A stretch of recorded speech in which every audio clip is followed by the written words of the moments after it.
एक डाउट मेरे पास आया था, कई लोगों का एक्चुअली आ रहा था, कमेंट्स में भी आया था, मेल में भी आया था, तो मैं आपको बता देता हूँ। उनका ये रहा था कि यूपी स्पेशल के अभी कितने लेक्चर्स और आएंगे, कितनी वैल्यू एडिशन की क्लास में वो और आएंगी। देखिए यूपी स्पेशल एक बहुत इंपॉर्टेंट सब्जेक्ट है आरओ के लिए specifically in comparison to UP PCS prelims. RO के पेपर में आपको यूपी स्पेशल के क्वेश्चन ज़्यादा देखने को मिलते हैं। 18 से 20 क्वेश्चन आते हैं जो कि प्रॉपर एक हिस्ट्री ज्योग्राफी के सब्जेक्ट जैसे होते हैं, करंट अफेयर्स के जैसे होते हैं। तो इसलिए यूपी स्पेशल को आरओ के लिए पढ़ना बहुत इंपॉर्टेंट है। Also there are few candidates जो बहुत सिंसियर है, बहुत अच्छे हैं, बट द थिंग इज कि उनका यूपी स्पेशल वीक है एंड उन्हें काफी प्रॉब्लम थी एंड वो काफी पहले से इस चीज़ को उन्होंने शेयर किया हुआ था। तो इसलिए यूपी स्पेशल के मैं काफी वीडियोस इधर भी आपने देखा होगा मैंने रिलीज किए हैं और उसमें मैं जितनी भी चीजें मेन हो सकती हैं उनको मैं करा रहा हूँ। सो यहाँ से मेन चीज़ ये है कि यूपी स्पेशल के जो भी मेन टॉपिक्स हैं उनको मैं कंप्लीट करवाऊंगा, सो दैट आपके यूपी स्पेशल से अगर 18-20 क्वेश्चन, 15 क्वेश्चन, 18-17 क्वेश्चन आ रहे हैं तो वो आपके गलत ना हो।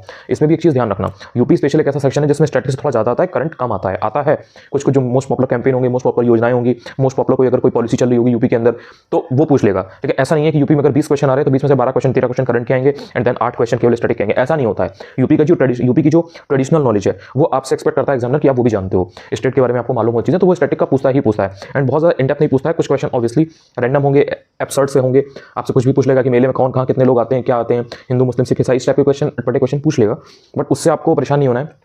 एक दो क्वेश्चन इस तरीके के होना बहुत ऑब्वियस है, डिफिकल्ट की कैटेगरी में होते हैं, उनसे आपका रिजल्ट या फेट एग्जाम का डिसाइड नहीं होता है।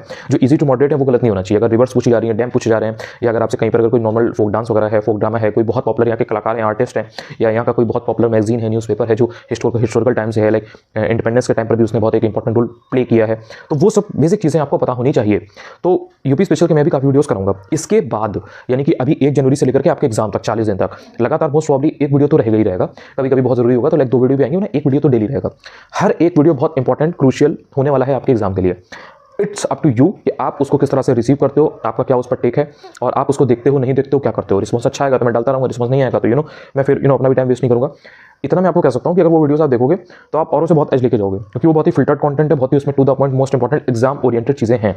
एग्जाम होगा तो बैठे मिला लेना कि भाई इसमें से इस चीज़ ने कितना हेल्प किया कितना नहीं किया। तो जो इंसान डेली बेसिस पे देखता रहेगा, अपना एक टाइम बना लो, 10, 15, 20 मिनट, आधा घंटा, जो भी आपके पास एक फ्री टाइम होता है, उस फ्री टाइम में अपना वीडियो देखा, वो पीडीएफ में भेज दूंगा। जो भी नोट्स वगैरह होंगे इंपॉर्टेंट उनको टेलीग्राम से डाउनलोड करो, उसको पढ़ लो 2-3 बार पढ़ लोगे, वीडियो देखा हुआ 1-2 बार पढ़ लोगे, वो वहीं के वहीं तैयार हो जाएगा और कुछ आपको करना नहीं है। बाकी अपना जो जिस तरह से चल रहा है, जो अपनी स्ट्रेटजी डेवलप कर रखी है उसके अकॉर्डिंग अपना चलो। तो इस तरह से चीज़ों को प्लान करो, देन एग्जीक्यूट करो। हैफजर्डली अगर इधर उधर करोगे तो फिर से परेशान होगे, स्ट्रेस होगा और समझ में नहीं आएगा कि कैसे क्या है। एंड जितने भी लोग पहले से जुड़े हुए हैं, लाइक 3-4 महीनों से 5 महीने से अगर जुड़े हुए हैं, तो वो इस चीज़ की वैल्यू अब समझ गए होंगे कि पीवाईक्यू में किस तरह से चीज़ें आ रही हैं, क्या नहीं आ रही हैं, क्या पढ़ना है क्या नहीं पढ़ना है। तो इस टाइम पर आई होप कि आप ये चीज़ें फिगर आउट कर पा रहे होगे कि जितनी भी चीज़ें मैं वीडियोस में करा रहा हूँ वो इंपॉर्टेंट है या नहीं है, या जो मोस्ट इंपॉर्टेंट टॉपिक्स की मैंने आपको पहले लिस्ट दे रखी है, 2 पीडीएफ दे रखी है, वो कितना वैल्यू है उनकी, या ये सब जान चुके होगे, तो आपको बताने की जरूरत नहीं है। तो जिसको पता है, जो पहले से प्रिपरेशन में है, जो चीज़ों को समझ रहा है, जिसने एक बेसिक लेवल की प्रिपरेशन कर रखी है, वो इन सारी चीज़ों को वैल्यू कर रहा है और डेली बेसिस पे तैयार कर रहा है। अब जिसको नहीं पता है, जो अभी 15 दिन पहले सिंसियर हुआ है और उसको लग रहा है कि मैं 1 महीने में आरओ का प्रीलिम्स क्लियर कर लूँ, तो फिर ऑब्वियसली ना वो पहले से की चीज़ों को जान पाएगा, समझ पाएगा, ना ही वो इन सारी वीडियोस की वैल्यू जान पाएगा। तो ट्राई करो कि इस टाइम पर देखो, कुछ चीज़ें ऐसी होती हैं आरओ में जो फैक्चुअल होती हैं, फैक्ट लोड एग्जाम में, ये मैंने आपको बहुत पहले से बताता आ रहा हूँ। तो यहाँ पर आपको अपना फैक्ट अच्छा रखना पड़ेगा। तो जो कॉन्सेप्चुअल चीज़ें उनको पहले से तैयार करके रखो और उनको रिवाइज करते रहो। फैक्ट्स ऐसी चीज़ें जो आप बार बार भूलोगे, लेकिन आपको उससे परेशान नहीं होना है। इसी चीज़ को तो आपको ट्रेन करना है अपने माइंड को कि भाई चीज़ें ऐसी होंगी जो एग्जाम के 2 दिन पहले भी आपने उसको 10 बार पढ़ा होगा, फिर भी यू विल बी फॉरगेटिंग, आपको नहीं याद आएगा, आपको लगेगा यार ये तो मैंने पढ़ा था, ये होगा। But most important thing is कि एग्जाम में जब क्वेश्चन आए तो आंसर फ्रेश होना चाहिए। आप अगर आंसर निकाल ले जाते हो that your job is done, आपको और कुछ नहीं करना है। ये कोई हाई स्कूल इंटर का एग्जाम थोड़ी ना है, हर चीज़ आपके टिप पे होगी। बेसिक चीज़ें आपके टिप पर होनी चाहिए, लेकिन हर एक डेटा पॉइंट फैक्ट आपके टिप पर नहीं हो सकता। ऑब्वियस सी बात है, इल्तुतमिश में अगर 50 चीज़ें हैं, 40 याद होंगी, 10 आपको याद नहीं होंगी, एंड वो किसी को याद नहीं होती हैं।